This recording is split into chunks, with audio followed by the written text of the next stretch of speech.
siapapun produk yang memiliki dan melanggar aturan, tentu kita telah tindaki. BPOM sama izin edarnya berlaku sampai Februari 2025. Ya, dicabut Rebeskin ini November 2024.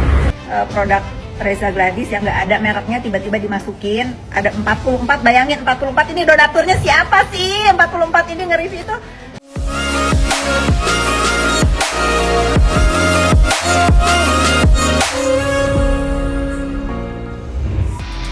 Menggegerkan, BPOM rilis 34 produk skincare berbahaya dan ilegal pada hari Jumat 1 Agustus kemarin.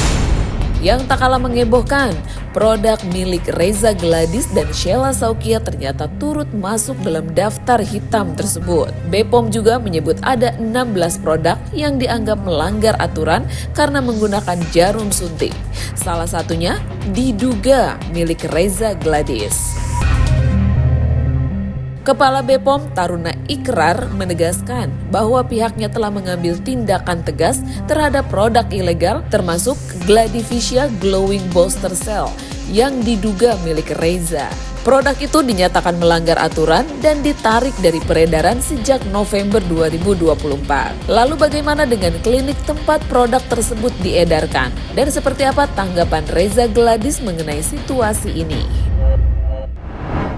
Salah seorang pesohor yang punya produk yang ternyata produk itu melanggar. Sebetulnya kan produk itu telah kita tindakin sebetulnya. Di mana kita tindakinya yaitu tanggal 2 November 2024 tahun lalu. Itu kan telah diumumkan dan tidak hanya pesohor itu yang punya, semua yang lain kita umumkan kan. Jadi tidak berpihak pada. Nah, sekarang bagaimana yang dilakukan oleh pesohor tersebut? Saya tidak bisa menyebutkan brand atau nama karena saya ini kepala badan POM, tentu tidak bisa berpihak karena semua statementnya bisa bermanifestasi hukum, ya. Jadi contohnya misalnya ada produk yang tanggal 4 November tahun 2024 kita telah putuskan 4 atau 2 ya saya lupa. Yes. Yang jelas bulan November tahun 2024 kita sudah umumkan itu melanggar dan itu diumumkan secara bersama-sama, bukan hanya pesohor tersebut punya produk tapi tentu produk-produk lain juga kita umumkan. Seingat saya ada 16 produk yang kita umumkan saat itu. Taruna juga membantah kabar bahwa BPOM membenarkan penggunaan jarum suntik pada produk Reza Gladys. Ia menegaskan semua keputusan BPOM didasarkan pada regulasi dan akan diserahkan ke pengadilan jika kasus berlanjut. Jika terbukti bersalah, pelaku bisa dikenakan sanksi berat termasuk ancaman hukuman 12 tahun penjara dan denda hingga 5 miliar rupiah. Menariknya lagi nih guys, BPOM mengaku siap menjadi saksi ahli apabila diminta dalam proses hukum yang berjalan yang tengah menjerat artis Nikita Mirzani.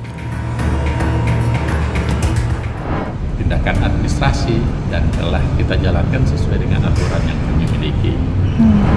Nah, sekarang juga saya perlu informasikan Badan POM telah mengeluarkan peraturan Badan Pengawas Obat dan Makanan nomor 16 tahun 2025.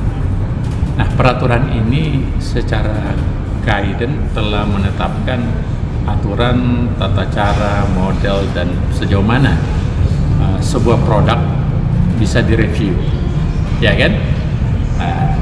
Kami bahkan berharap seluruh masyarakat bisa menggunakan haknya sebagai masyarakat, tetapi tentu ada rambu-rambunya. Rambu-rambunya harus berbicara sesuai dengan kompetensi, harus membahasakan secara jujur apa adanya, bukan berdasarkan sekedar kepentingan. Kemudian hal yang lain lagi yang di rambu-rambu itu dijelaskan jika terjadi sesuatu yang di luar jalur itu, maka Badan Pengawas Obat dan Makanan bisa memberikan sanksi. Sanksi yang kita bisa lakukan administrasi, tetapi bisa juga memproses kepada tahap berikutnya sesuai dengan Undang-Undang Kesehatan, ya kan? Sesuai dengan Undang-Undang Dagang dan sesuai dengan Undang-Undang ITE. itu juga bisa diproses, dan tentu prosesnya selalu di pengadilan. Nah sekarang mengenai case tadi, saya juga baca di sosial media, jadi teman-teman yang lihat ada komen-komen yang menganggap Badan Pengawas Obat dan Makanan berpihak. Kita tidak berpihak sama sekali. Badan POM tidak bisa dibayar, Badan POM tidak bisa, kita berdiri di atas aturan, dan sekarang kalau siapapun yang melanggar kita akan tindaki. Itu sih, otoritas Badan POM tidak bisa menutup klinik ya. Kenapa? Karena itu otoritasnya di Kementerian Kesehatan, Dinas Kesehatan. Sementara Badan POM hanya berhubungan dengan produknya. Nah, produknya kita sudah putuskan kan? Apalagi kalau dia ilegal, tentu kita bisa sita kan gitu. Intinya begitu. Dan kalau yang berhubungan dengan dokternya, berhubungan dengan kliniknya, itu bukan kewenangan kami. Karena kita berhubungan dengan produk. Nah, kalau misalnya ada produk ilegal yang dijual, tentu kita bisa tarik dari peredaran obat tersebut. Sementara kalau dia dijual di klinik, kliniknya kita tidak bisa pakai. Itu masuk kepada Undang-Undang Kesehatan, dan berdasarkan Undang-Undang Kesehatan itu domainnya Kementerian Kesehatan. Yang dalam hal ini itu diserahkan ke Dinas Kesehatan. Saya kira begini, kan intinya itu semua sudah dijelaskan di press release kami, bahkan sudah dipublish. Tinggal di copy paste saja apa yang itu kan saya tanda tanganin itu. Siapapun produk yang memiliki dan melanggar aturan, tentu kita telah tindaki. Oleh karena itu Badan POM berkomitmen bersikap netral. Ini penting supaya Badan POM jangan diseret ke kanan, jangan diseret ke kiri. Itu wajib. Badan Pengawas Obat dan Makanan itu berdiri di tengah-tengah. Landasannya apa? Aturan. Landasannya apa? Undang-undang. Landasannya apa? Ya, tentu peraturan. Baik itu peraturan Badan POM itu sendiri, peraturan Presiden, ataupun peraturan pemerintah, atau undang-undang yang dikeluarkan oleh negara. Itulah landasannya Badan POM berdiri. Dia berdiri tegak terhadap undang-undang. Nah sekarang jika ada warga kita, taruhlah sekarang ada pesohor yang lagi dituntut oleh pesohor lain di pengadilan. Nah, kalau ada yang pengadilan membutuhkan saksi ahli atas berbagai keputusan, Badan POM siap sedia sebagai lembaga negara untuk memberikan penjelasan sesuai dengan aturan dan penjelasan sesuai yang seharusnya dan tidak memihak ke kanan atau ke kiri. Sementara itu, meski produknya tengah jadi sorotan, Reza Gladys tampak tetap tenang. Dalam unggahan media sosialnya, Reza terlihat memberikan kejutan ulang tahun kepada sahabatnya Sheila Saukia dengan caption "Happy Birthday". Setelah hujan, pelangi datang. Uniknya, mereka mengenakan busana serba hitam yang terkesan kontras dengan suasana bahagia, seolah menyiratkan pesan tersirat. Sementara itu, Sheila Saukia sendiri mematikan kolom komentar di media sosialnya usai produk miliknya diumumkan BPOM. Di sisi lain nih guys, kuasa hukum Reza Gladys menjelaskan bahwa produk yang dirilis BPOM bukanlah sebuah produk, melainkan bentuk perawatan atau layanan kecantikan. Ia juga menegaskan bahwa produk yang digunakan dalam treatment tersebut memiliki izin resmi BPOM. Menurutnya, kesalahpahaman muncul karena istilah yang digunakan dalam treatment dianggap sebagai produk. Gampangnya saya jelaskan, kalau ini kita pergi cewek-cewek biasanya, kalau kita pergi ke salon itu cream bath, ya, cream bath itu namanya treatment. Samponya mau pakai sampo apa, silakan pilih, ya, silakan pilih samponya. Yang dilakukan oleh salon hanya treatment, melakukan cream bath. Glowing Boost Roselle juga hanya treatment. Produk yang dipakai adalah, ya, apa tadi, Rebes Rebeskin. Ya, produk yang dipakai adalah Rebeskin. Rebeskin ini izin edarnya berlaku, BPOM sama izin edarnya berlaku sampai Februari 2025. Ya, dicabut Rebeskin ini November 2024.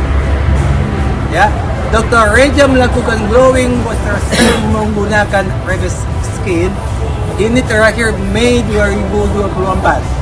Jadi sebelum dicabut, Dr. Reja sudah menghentikan glowing booster cell untuk menggunakan Rebeskin.